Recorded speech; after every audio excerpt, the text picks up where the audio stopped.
Hey everyone, Theo here. Today I'm reviewing the M2 iPad Air 2024 from the artist's perspective.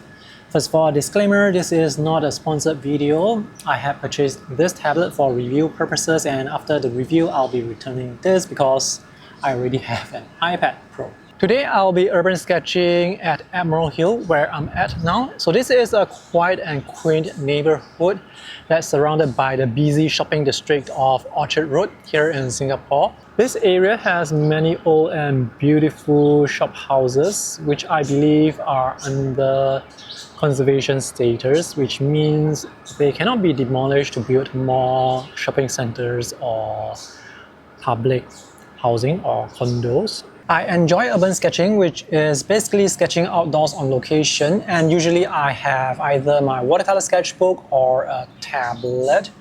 Oh, by the way, if you guys want to learn more about urban sketching, you can check out this free YouTube video that I have in the video description below. Let me show you a sketch that I have drawn of this place first, and this was sketched with the app Concepts. Now, this was unfortunately not sketched on location, so I had used a reference photo to create this sketch. I say unfortunately because I do enjoy sketching on location because it's just way more fun. Now pay attention to this tree here, which is in the sketch. So this is the place where the reference photo was taken, and you can see the big tree is not there. So I cannot remember if it's because I used my artistic license to add the tree, or the tree was cut down and replaced with a smaller tree. I just realized that I have forgotten to bring my portable stool out. So this is going to limit the places where I can sit and sketch. And this brings me to the first point. Which tablet size should you get? Apple has introduced a new size for the M2 iPad Air, so now you can choose between the 11-inch and the 13-inch, which is the model that I have here. And I have purchased the Starlight color, which is really beautiful. Now this design is almost identical to the 2018 iPad Pro, so this iPad Air can actually be used with some of the accessories made for the 2018 iPad Pro, more specifically the magnetic stand. Now this is a big tablet, so with this tablet I find that I usually have to set this down on some sort of support, either on the table or when I'm sketching outdoors, I definitely have to put this on my lap. Because if I hold this in landscape orientation like this, I'm pretty much balancing the weight with my hand, and most of the weight is going to the other side in landscape orientation, and this is going to get tiring very quickly. Even when using in portrait orientation or holding it in portrait orientation, this can get tiring very quickly. So this size to me is more unwieldy to handle compared to the 11-inch tablet which I have here. So this is the 11-inch iPad Pro, which is my main tablet for sketching. Now 11-inch is not a small tablet, it's still a big tablet, it's just that 13-inch is bigger. So with the 11-inch, I can hold this in landscape or portrait orientation way more comfortably and for a much longer period of time. So which tablet size to get really comes down to how you are going to use the tablet. More specifically, how long are you going to hold the tablet when you are using the tablet? So for me, I actually downsized from the 12.9-inch iPad Pro to the 11-inch tablet, and I don't miss the big size. Even with an 11-inch tablet, there is still a lot of space to work with for drawing, and this size is actually slightly larger than an A5 size sketchbook. And even when I have my palm on the display, I can still get a good amount of canvas space left over to work with. And many of the drawing apps actually have minimal user interface design. For example, with Procreate, you can call up the palette, but when you are drawing, the palette just disappears and you have this large area to work with again. And this is the 13-inch iPad Air, and the display is noticeably bigger. So when I have my palm on the display, there is still this much space to work with. It's huge. Now, one undeniable advantage of the larger tablet is when you use apps with lots of UI elements such as Clip Studio Paint, where there are palettes on the left and right, there is just more space for you to place those palettes and you will still get a good amount of canvas space to work with. With the 11-inch tablet with Clip Studio, the palettes will actually take up more space proportionally because the display is smaller and the canvas space that's left over is going to be noticeably smaller, but this is still usable. And also another thing to note is because the width or the height is smaller, there will be less content that can be shown with the palettes. For example, with the larger 13-inch tablet, I can see more layers, but here the space is smaller, so I can see fewer layers. Anyway, with Clip Studio Paint, they have recently introduced a simple mode UI where the user interface has been redesigned to become more minimalist. So most of the tools are still there, it's just that sometimes I do prefer to have the options appear on the display rather than go inside and then adjust the settings here. Sometimes it's just faster to have the brush options on the display where you can adjust on the fly. But at least you can choose between which UI you prefer. I think I shall sketch here because this shop house looks interesting. The name of this shop is One Price Store. Right, let's get started. I'm just going to focus on this specific shop house because otherwise this sketch is going to take way too long to complete. The app that I am using is Concepts, which is my main sketching app. I don't use Procreate as much. And this pen is the Apple Pencil Pro. So the M2 iPad Air supports Apple Pencil USB-C and Apple Pencil Pro. This tablet does not support Apple Pencil 2.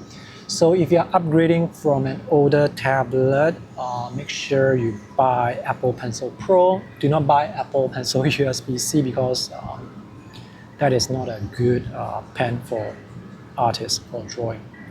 So with Apple Pencil Pro, you get pressure sensitivity, tilt sensitivity, there is the squeeze shortcut, there is the double tap shortcut, and there is haptic feedback when you activate the shortcuts.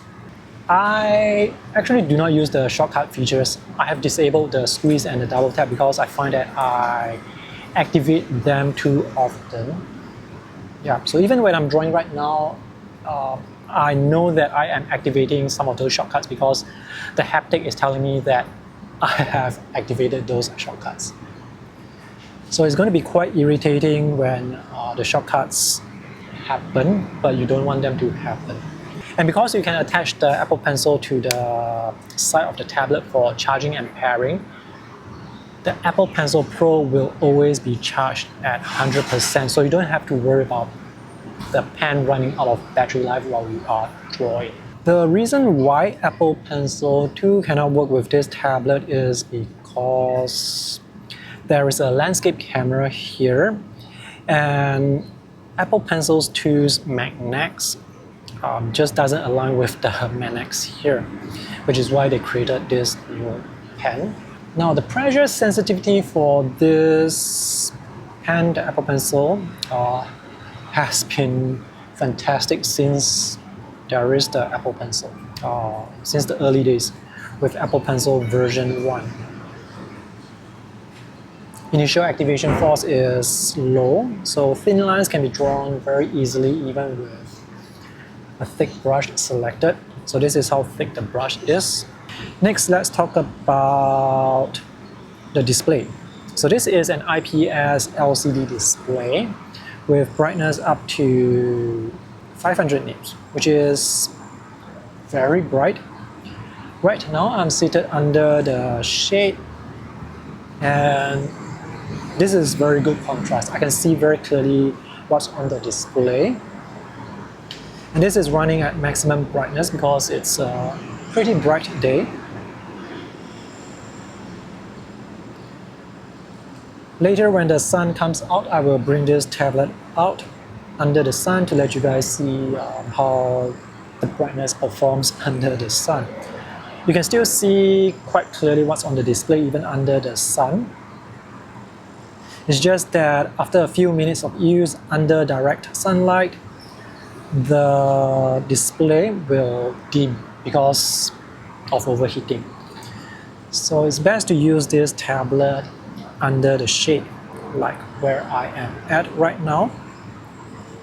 And one interesting thing I noticed is with the tandem OLED of the iPad Pro, the tandem OLED is actually more resistant to overheating, so I can use the iPad Pro under the sun for a longer time before the display dims. With IPS LCD displays, and I've tried many tablets, they will all have display dimming after a few minutes of use because of overheating. But this of course only applies if you are sketching outdoors under very hot conditions. Okay, the sunlight is out now. Let me show you how this tablet looks under the sun. So this is how the display looks under the sun, and that is the reflection of the sky. The contrast is actually not too bad. It's still looking good. And let me step into the shade. Okay, now it looks better, even though I'm not sure if the camera is able to capture that accurately. And just for comparison purposes, this is the tandem OLED with 1000 nits of brightness, and it definitely has better contrast. If you're just using the tablet indoors, there really isn't any difference between 500 nits and 1000 nits, because 500 nits is still really bright for indoor use or for use under the shade. Now the refresh rate of this display is 60 Hz. It's not 120 Hz like the iPad Pro. So is that going to make a difference when it comes to drawing? Yes. For example, when drawing very quickly, you will see the line trying to catch up with the pen tip because there is latency. There is more noticeable latency on the 60 Hz display compared to 120 Hz. Let me show you. So as I draw this line, you can see the line is trying to catch up with the pen tip. There is a gap there as the line is trying to catch up with the pen tip. Now that gap is much smaller and less noticeable on the iPad Pro. However, if you're just drawing as normal, you're not really looking out for latency, you're just drawing at normal speed. So right now I'm just drawing at my normal speed. I don't really notice the latency. For writing,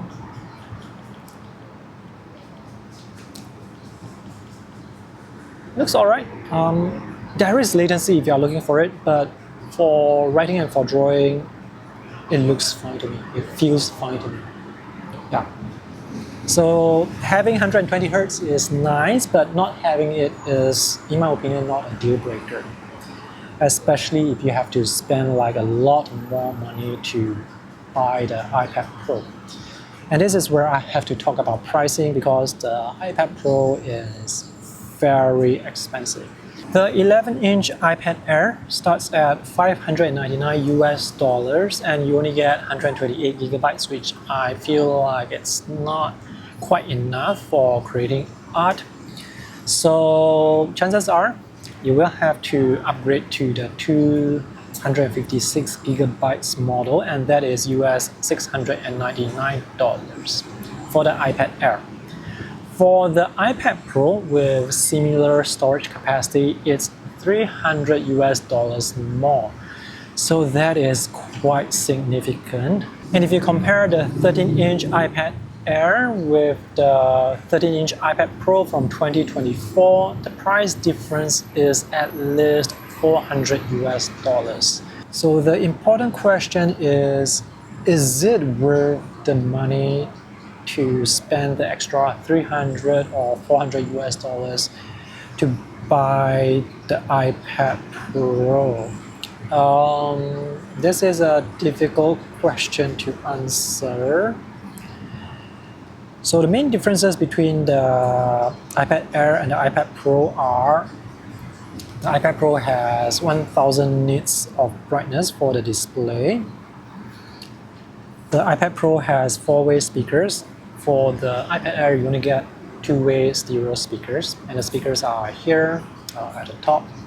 And the iPad Pro has 120 Hz ProMotion. iPad Pro has Thunderbolt 4 transfer speeds. I'm not sure if there are other differences. Oh, the iPad Pro has 16 gigs of RAM if you upgrade the storage to 1 terabyte. So are those extra features worth 300 or 400 US? That really is a question that only you can answer. Now for me, the reason why I went with the iPad Pro is just for one feature, 1000 nits of brightness, because I do use the tablet outdoors under bright conditions quite often, so having the extra brightness is crucial to me, because without the extra brightness, there are times where I just cannot work because I just cannot see what's on the display. Yeah, because the light is so bright that I cannot see what's on the display. And also, I just realized after using the iPad Pro, the OLED for several weeks now, that the OLED is more resistant to overheating.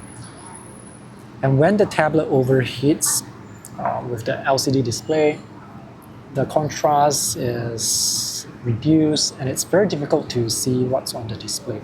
But of course, as mentioned earlier, if you're just using the tablet indoors, it doesn't really matter whether you're using LCD or OLED.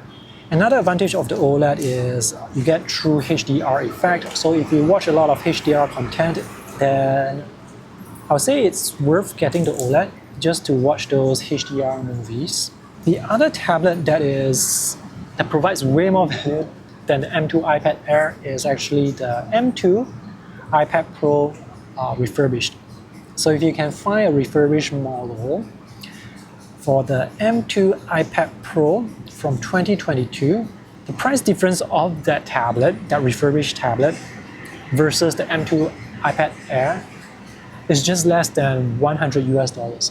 So for less than 100 US, you can upgrade to 120 Hz, you can get 4-way speakers, you can get, I can't remember what's the other feature. Anyway, for less than 100 US, it's definitely worth upgrading to the iPad Pro. The only difference is with the M2 iPad Pro, that tablet is using Apple Pencil 2, so you won't get the squeeze feature and the barrel rotation, which are features that are nice to have, but not a must-have in my opinion.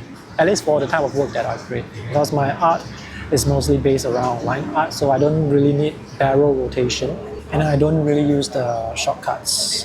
By the way, I'm not using any matte screen protector on this tablet and also on my iPad Pro. I'm just using the default Apple Pencil tip, the plastic tip on the glossy surface. This is quite smooth. It's not slippery. I wouldn't say it's slippery, but it definitely does not have the tactile experience that you get with matte screen protectors.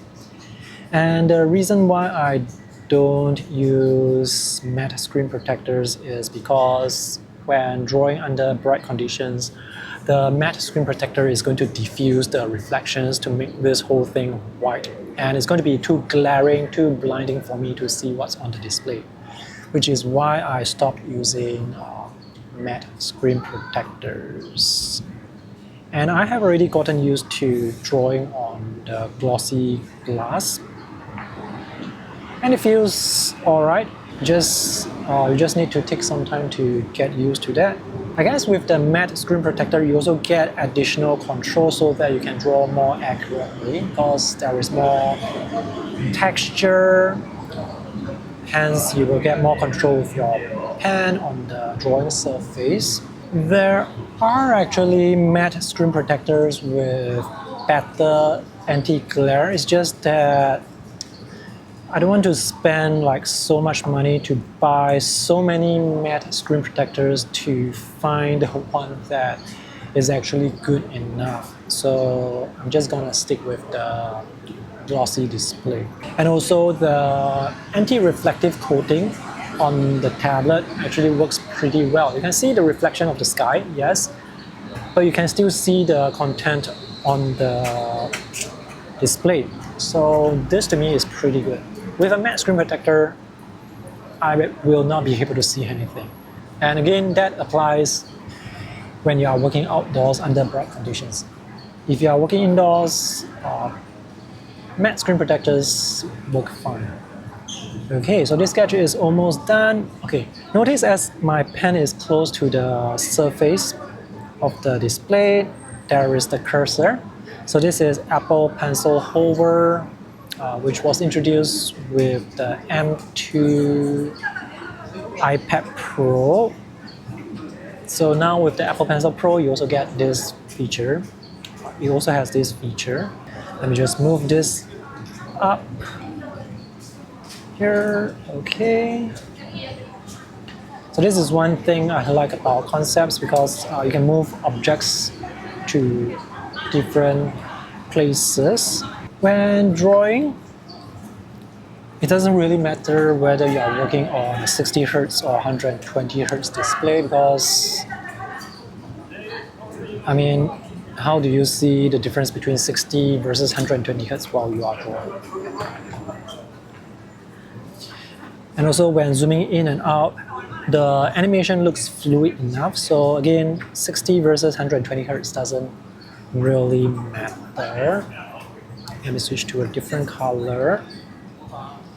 So right now it's very sunny and I can see very good light and shadow. So my sketch is almost complete. The workflow is very smooth. I did not encounter any issues. So there are no surprises. Let me turn this in portrait orientation so that it's bigger. Yeah, so this is how the sketch looks.